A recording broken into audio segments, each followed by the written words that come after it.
Hi everyone, welcome back to week 5 of our class. I really miss seeing you on a one-to-one basis, so maybe after our winter break we can get together for coffee, maybe at the library cafe. We can talk more about that when we come back. Anyway, let me just quickly go over the agenda this week. You'll watch this video class lecture here in 5. Did you notice my Bible quote, "Let all that you do be done with love." Of course, that's in recognition of St. Valentine and St. Valentine's Day this Thursday. And sometimes we like to invite Jesus and his message and remember that with love we can conquer most things, even the lesson plan that we have planned this week. Anyway, so moving on. You'll watch this video lecture, and then this week we'll talk a little bit about our chapter 3, teaching moving from whole to part, and that whole concept. You'll write your first lesson plan for me and submit it. I've posted an example right here. It says example lesson plan, so you can look at that. And you can use, let's see, we have the template down here. Here's our template. It's posted from last week. You'll fill that in. And the sample ELA lesson plan, it's already filled in. So you can just look at this if you're unsure, but we'll take a minute and go through it at the end of my lecture. And let's see if we can get back here. Then you have to take a test. I know we love assessments. We're teachers, so I have to give you the test. I had to create the test. The test I used last time I gave this course I didn't like, so I'm going to modify it. I will post it, so it's not there. That's why it says, oh, it doesn't even say it. So the test isn't there. Don't panic. Once it's there, you can take it and submit it. We have 2 weeks. We don't have class next week, and I'm not going to give you activities for your week off. So I just ask that you submit it instead of Monday night. I think I have down the 24th, which is a Sunday. That gives me more time to read both your lesson plan and that test. So really, you have 2 weeks to write one lesson plan and take your test. We won't read the next chapter because I'll take time to give feedback on those lesson plans. Okay, that being said, we want to talk a little bit about this idea of the shift towards whole to part language teaching. And I know that you're beginning to see it in your OPEs, but it's this idea that the recognition that all language learning involves this gradual process of differentiating the parts from the whole, and that instead of beginning with these discrete units for our EAL students, that for them it's much more meaningful to begin with the whole and then go back to the parts. This is a real shift in teaching, when really teaching we begin with the discrete units and move up. We now recognize in language acquisition that it's much more meaningful to start with that whole idea and work backwards. And we're going to see this, especially in the lesson plan when we looked at it last week, and it was the bad example, the sleepover. Here, if our teacher, and I forgot, did we call him Bob or Gary? Not sure. Had he started with this idea of a bigger concept and gave the bigger picture, then maybe the students would be more engaged. And this is what Freeman and Freeman talk about in this chapter, of this idea of exposing students to the target language by starting with the final product. So just quickly flipping through the key elements of this chapter. And they give a couple examples that we meet. Who is it?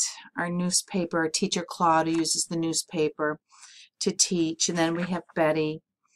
And then we move on to the lasagna example, and the idea that it's really difficult to teach the idea of what lasagna is if you're starting with the parts. And we can think about that. In fact, cooking is a great metaphor. For those of you who tried to cook or bake and you read a recipe, it's so much easier when you see the picture and you see that final picture. The same thing when you imagine a house. And it's no different in language teaching. And it doesn't matter what the subject, whether it's science, math, social studies history, or regular ELA. If we can begin with our students with that whole and work backwards, it's much more meaningful. It goes right back to Stephen Krashen, right? Comprehensible input. And whole to part is the same idea. You're beginning with something that students understand, and you're working backwards and trying to fill in those gaps. And sometimes you'll get pushback because colleagues who aren't so familiar with these methods say, oh my goodness, why are you starting by showing them the end product when we really want them to create the knowledge and get there themselves? Well, we realize that the end product is more meaningful to them. And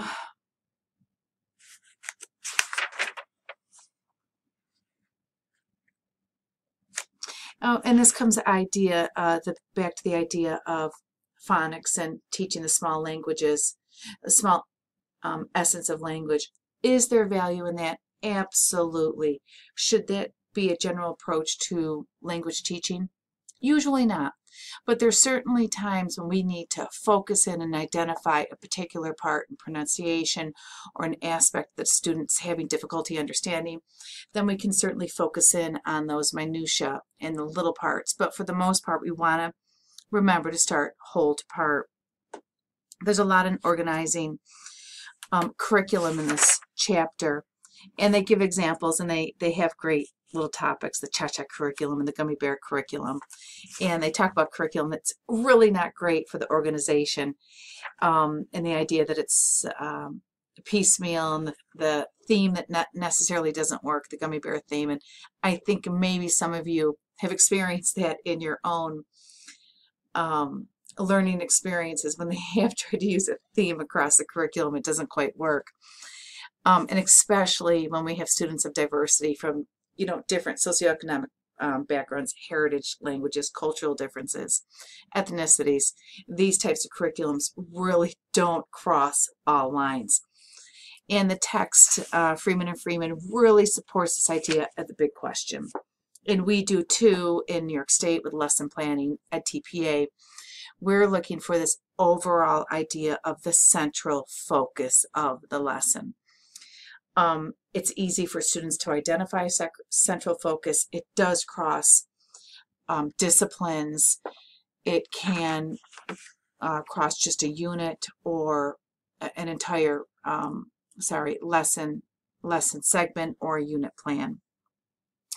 And basing our teaching on big questions is an effective way to organize for students to start with that whole idea and then move backwards to the parts. Central focus goes right into the idea of the question curriculum, and it's kind of the same idea. It's just taking that focus, that central focus, and turning it into the question. Both are great strategies, and both really engage our EAL students. Content areas can be interrelated. Vocabulary is naturally repeated. This talks about all the benefits of that big question, the focus across your lesson. And curriculum is engaging. It makes more sense. And the big picture really does focus on comprehensible input.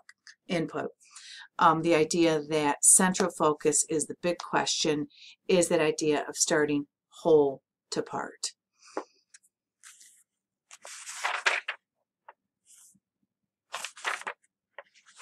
Let's see, questioning, and it talks about the questioning curriculum. It gives examples of teaching whole to part for U.S. history. The examples are great. You've read all this, so I don't think I need to repeat that. But it's the idea that here that our examples of whole to part combine content-based teaching, and this is where New York State is going for ESL, ESOL, EAL, is we're really looking for content-based teaching. We no longer just want to teach the straight language.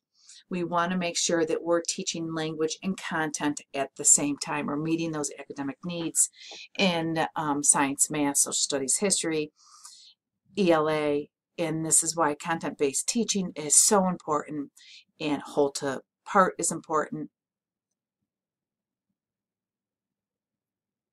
What did we do last week? I know you, all of you are saying, oh, student-centered learning, and what are we going to do next week? Developing academic language and content. Sorry about that. Okay, so that's about the general concept for that chapter. Of course, we'll come back to all of these aspects as we begin to lesson plan, and we look at the strengths of our lesson plans and areas we can improve in actual concrete examples. So based on this idea of whole to part, comprehensible input, and student-centered teaching, what I would like you to do now is write a lesson plan. I've given you an example lesson plan here that you can look at, but as you go through your blank lesson plan here, you're going to base it on Bob's classroom. We saw him, he had quite a few students. I think in the video he had at least, what, 12 or 15. In your lesson plan, why don't you just imagine you had 7 of those students, but those would be your students in that class. So fill out this lesson plan. Right now, it could be for some of you, you've already been doing this. For some of you, it could be the first time. So try your best. There's no right or wrong idea. You can pick your own big idea or concept. You could put this lesson within a ELA lesson and you're teaching reading for the short story. You could teach it in science and the idea of, you know, of sleeping and the importance of sleep. You could teach it in, could you do math? Math might be a stretch. But you could put whatever area you'd like to put it in, you can put it in. There's no right or wrong answer. So have a little bit of fun with this. This is why it's great to be a teacher. You're in charge. And then again, fill this out. If you want to use the example, feel free to use the example. You have learning objectives and content standards. For content standards in the assignment, rats, where's the assignment? Here's a lesson plan. The assignment is under read and submit lesson plan here. When you open this, the assignment, I probably already had it opened, does talk about the fact that you have to, I do have it open here, sorry about this. Here, assignment, here it is. That you do need to put in your, let's see, did I give it? Yes, you have to put in your next generation standards for EAL. Just Google them. The document's 150 pages. Google those standards, find the standards, and if you're using it for an ELA lesson, you find standards for the EAL lesson and paste them in. So make sure that you're not doing too much work. Don't print it out. You don't need to write them down. You can copy and paste that. You'll be doing that the rest of your life.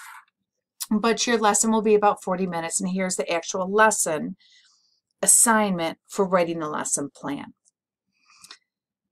And remember, the video we saw wasn't great. That's why you only have one place to go, and that's up. And a lot of you gave great ideas on the discussion board. So if you're not quite sure the direction you want to go back and read that feedback on the discussion board. I see my timer's running out. I have 1 minute and 30 seconds.